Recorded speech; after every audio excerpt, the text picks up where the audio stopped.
তো বন্ধুরা, আজকে যে মিষ্টি বানাতে যাচ্ছি সেটা হচ্ছে স্পেশালিশ মিষ্টি। আর এতটাই কম খরচে, তোমরা না খেলে বানিয়ে কখনো বুঝতে পারবে না। তো মিষ্টি বানানোর জন্য আমার কি লাগছে, শুধুমাত্র 50 টাকা খরচা করে আমি কিন্তু অনেকগুলো মিষ্টি বানিয়ে নেব, সেটাও আবার দারুণ স্বাদের। তো কি করে বানাই সেটাই দেখো। একটা আমুল তাজা নিয়েছি, মানে এটা গুড লাইফ কোম্পানিরই নিয়েছি। তো যে কোনো হলে হবে, গরুর দুধ হলে আরও ভালো হবে। তবে এটা 200 গ্রামের আমি একটা নিয়েছি। আর একটা গুঁড়ো দুধ নিয়েছি 10 টাকা দামের প্যাকেট। আর এখানে 20 টাকা দামের একটা ব্রেড আছে।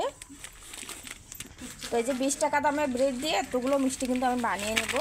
আর ব্রেডের মিষ্টি বলে তোমরা ভেবো না যে এটা টেস্ট হবে না, দুর্দান্ত টেস্ট হয়, না খেলে বুঝতে পারবে না। তো আজকে বানাবো এই মিষ্টিগুলো। তার আগে আমি কাজটি করব, একটা কাপে মেজারমেন্ট করে আমি চিনি নিয়ে নিচ্ছি। এটা চিনির সিরাপ বানাতে হবে।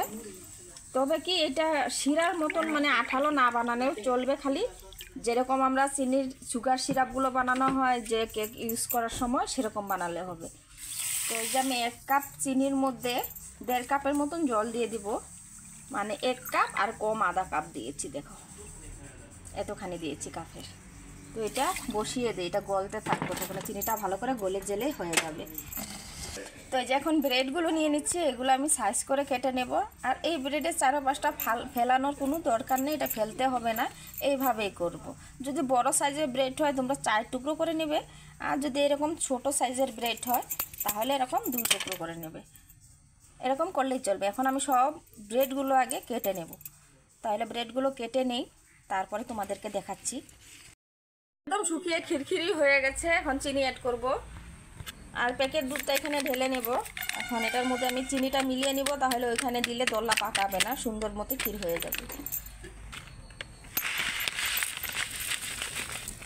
ক্ষীরটা তোমরা যেরকম মিষ্টি পছন্দ অনুসারে দিবে, কারণ সবাই মিষ্টিটা কম বেশি খায়, তার জন্য আর আমি এটা মেজারমেন্টটা বলছি না। এখন চিনির সঙ্গে মিলিয়ে দেবো গুঁড়ো দুধটা, তাহলে আর আমার দোলা পাকাবে না। তো ওখানে যে চিনি আর গুঁড়ো দুধটা আমি আস্তে আস্তে করে দিয়ে দিচ্ছি, দিয়ে ভালো করে মিলিয়ে নেব, তাহলে কিন্তু ক্ষীরটা হয়ে যাবে আমার তৈরি। চিনিটা গলে গিয়ে কিন্তু একটু জল থাকবে, তারপর আবার চিনির জলটাকে শুকিয়ে নিলে হয়ে যাবে। কত সহজ, আর একদম অল্প সময়ে কিন্তু এরকম দারুণ স্বাদের মিষ্টিগুলো বানিয়ে নেওয়া যায়।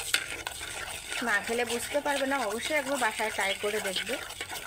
একটু সুন্দরভাবে ঘেটে ঘেটে কিন্তু মিলিয়ে দেবে, আর চিনিটাও জলদি পাল্টিতে গলে যাবে। অনেকটা গাঢ় হয়ে গেছে, আর একটু গাঢ় হলে আমি নামিয়ে নেব নাই ভালো করে।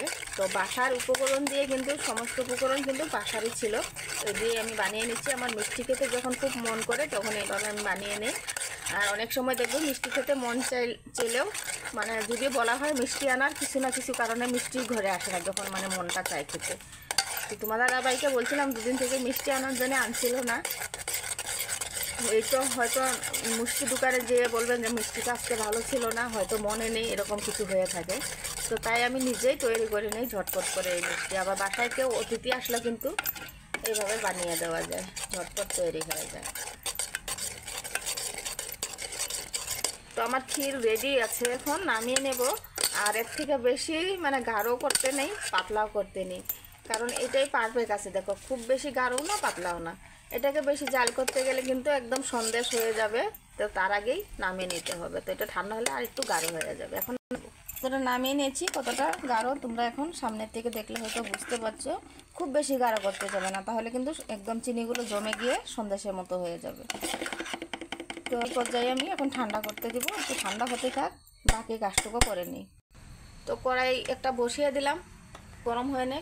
কড়াইয়ের মধ্যে বেশ কিছুটা রিফাইন দিয়ে দিতে হবে, কারণ ব্রেডটাকে ভাজা হবে, একদম লাল মুচমুচে করে ভাজতে হবে। একটু ঢেলে রেখেছিলাম, সেই তেলটাও আমি দিয়ে দিচ্ছি যাতে একটু বেশি হয়। তো বন্ধুরা, তেলটা গরম হয়ে গেছে। আর এই যে কাটা যে ব্রেডগুলো কেটে রেখেছিলাম, এই ব্রেডগুলো কিন্তু ভাজতে হবে একদম মুচমুচে লাল করে।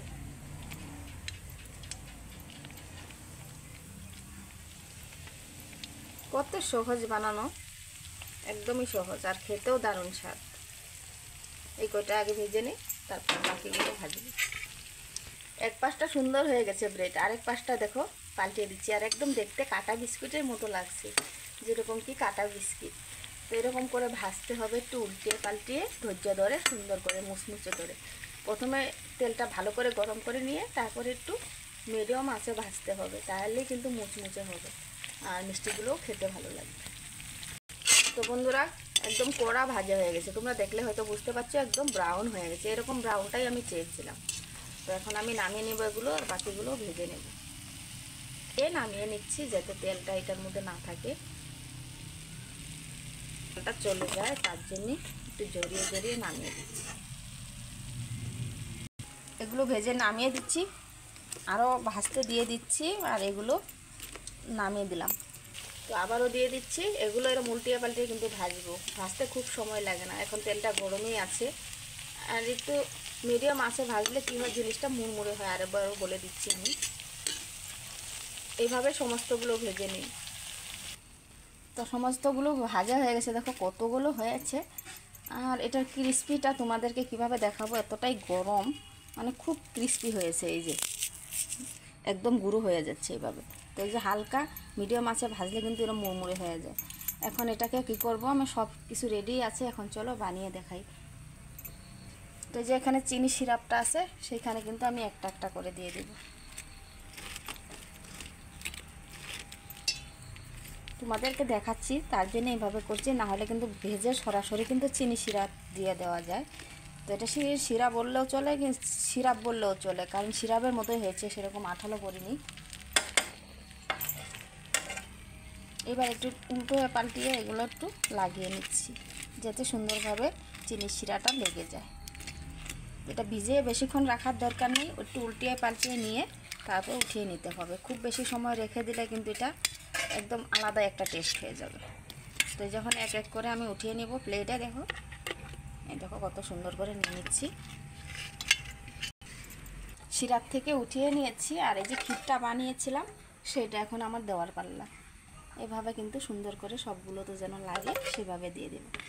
দেখেও কেউ বুঝতে পারবে না যে এটা কি মিষ্টি খাচ্ছে, আর দেখতেও যেরকম অসাধারণ টেস্ট হবে, খেতেও কিন্তু সেরকমই টেস্ট। কেউ বুঝতেই পারবে না যে এটা কী দিয়ে তৈরি হয়েছে। তো এইভাবে পরিবেশন করে যখন অতিথি মেহমান আসলে তোমরা দিতে পারো ঘরে, আর নিজে খেতেও পারো যখন তখন মন চায় যে একটা মিষ্টি জিনিস খাবো, কখনো কখনো কিন্তু এই রকমটাই মনে হয়। তো তখন কিন্তু এইভাবে দিতে পারো, আর একটা একটা করেও কিন্তু এটার মধ্যে ক্ষীর লাগিয়ে দিতে পারো। তো ক্ষীরটা অত একটা গাঢ় না, তার জন্য সুন্দরভাবে লেগে যাচ্ছে, আমি এইভাবেই দিয়ে দিচ্ছি। তো এই যে ডেকোরেশন করার জন্য একটু আমি খেজুরও দিয়ে দিচ্ছি, যাতে দেখতেও ভালো লাগে আর খেতেও ভালো লাগে। এটার মধ্যে কিন্তু তোমরা এই যে কাঠবাদাম কুচিটাও দিতে পারো, অথবা কাজুও দিতে পারো। তবে আমার হাতের কাছে এই যে খেজুরটাই ছিল, এটা শুকনো খেজুর, সেটাই আমি দিয়েছি।